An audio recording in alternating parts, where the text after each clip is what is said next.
ప్రియుడు మోసం చేశాడని ఇంటి ముందు నిరసన వ్యక్తం చేసిన ప్రియురాలు బంధువులు. చిత్తూరు జిల్లా పలమనేరు నియోజకవర్గం గంగవరం మండల కేంద్రం నందు గురువారం సాయంత్రం 5:30 గంటల ప్రాంతంలో మొబ్బోలపేట గ్రామానికి చెందిన రమ్యశ్రీ తన ప్రియుడు భరత్ ఇంటి ముందు ధర్నాకు దిగారు.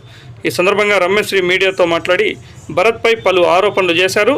బంధువులు గ్రామస్తులు రమ్యశ్రీకి మద్దతు తెలిపారు. అమ్మాయికి న్యాయం జరిగేంత వరకు ఇక్కడి నుంచి వెళ్లేదే లేదని స్పష్టం చేశారు.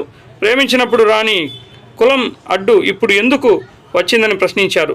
పోలీసులు తమకు న్యాయం చేయాలని డిమాండ్ చేశారు.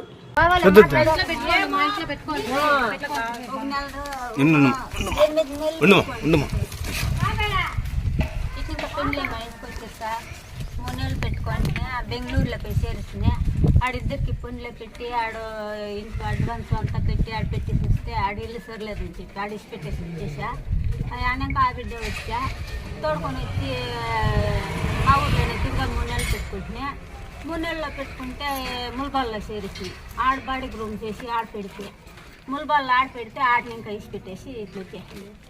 3 దినాలు రూమ్ లో పెట్టి వచ్చేసినాడు చిన్నాడు. 3 దినాలు ఆడ పెట్టేసి ఏమైతుంది అని తెలియక లేకుండా 3 దినాల్లో రూమ్ లో పెట్టేసి ఏమనేది ముల్బాగుల్లో సార్ 3 దినాలు ఆడ పెట్టేసేస్తే ఆ పాప ఉందే లేదా వాళ్ళ ఇంటికి పోయిందే చచ్చిందే బతికిందే అని వాడు చూసినాడా ఫోన్ కన్నా చేసినాడా అతి గీతి లేకుండా ఉంటే ఏమనుకునేది. ఆ పాప వచ్చి మాట్లాడదాము అంటే ఈ రోజు మాట్లాడతాం రేపు మాట్లాడతాం అని అంటారంట. పోలీస్ కేసులు పెట్టద్దండ మేము వచ్చి మాట్లాడతాము అని చెప్పినారు. ఇన్నదాకా రాలేదు. మేము ఇన్నదాకా పోలీస్ స్టేషన్కి పోయినలేదు. ఇంక పోతాం న్యాయం జరిగే వరకు ఇడిచేయలే మేము. ఆ పాప న్యాయం జరగల్లా. అదే వాళ్ళ ఇంట్లో ఆడబిడ్డ ఉంటే ఇదే పరిస్థితి ఊరికే ఉంటారా? ఇంకొక బిడ్డనట్లు అన్యాయం చేయొచ్చా? ఆవిడ న్యాయం చేయాలని మేము కూర్చోన్నాం. న్యాయం జరిగే వరకు మేము మీడే ఉంటాం. నా పేరు సి రమేష్ సార్.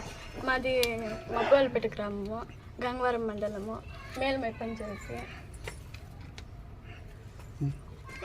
మేము 6 years నుంచి లవ్ చేసుకున్నాం సార్. ఎప్పుడు? 9th క్లాస్ నుంచి లవ్ చేసుకున్నాము. సడన్గా నేను డిగ్రీ 2nd yearలో మా ఇంట్లో వాళ్ళ సంబంధాలు చూసిన దానివల్ల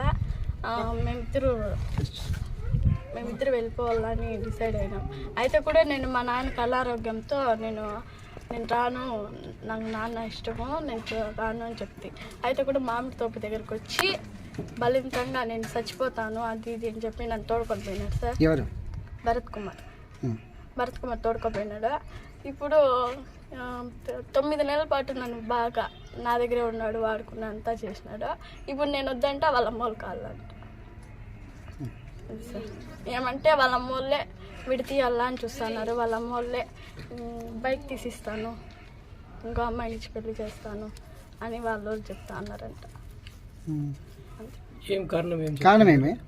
కారణం ఏమంటే అంతే సార్. వాళ్ళ అమ్మోళ్ళు బైక్ తీసిస్తాము అంటే మేము ఎస్సీ క్యాస్ట్ వల్ల వాళ్ళ అమ్మోళ్ళు బైక్ తీసిస్తాము, ఇంకొక అమ్మాయిని ఇచ్చి పెళ్లి చేస్తాము అని చెప్పిన దానివల్ల వాడు వదిలేసి వచ్చేసినాడు. ముల్బాగుల్లో 3వ తారీఖు అర్ధరాత్రి వదిలేసి. ఇప్పుడు నీ పరిస్థితి ఇప్పుడు ఏం చెప్పాలనుకుంటున్నామా? ఇప్పుడు ఇంకా మా ఇత్తోళ్ళు రానిచ్చేయలేదు, మా అమ్మోళ్ళు రానిచ్చేయలేదు. నాకు ఇంకా ఆడిపోవాలన్న కూడా లేదు. దీనివల్ల అందరూ దూరం అయిపోయారు సార్. నాకు మా అమ్మ, మా నాయన, మా అన్నోళ్ళు కూడా దూరం అయిపోయారు. ఎవరు ఇప్పుడు నేను ఇప్పటికి 15 రోజులు అవుతాను సార్. ఇప్పటికి అమ్మ నన్ను కూడా నన్ను ఇంట్లోకి రానివ్వలేదు. అంటే 15 రోజులుగా ఎక్కడ తల్లి?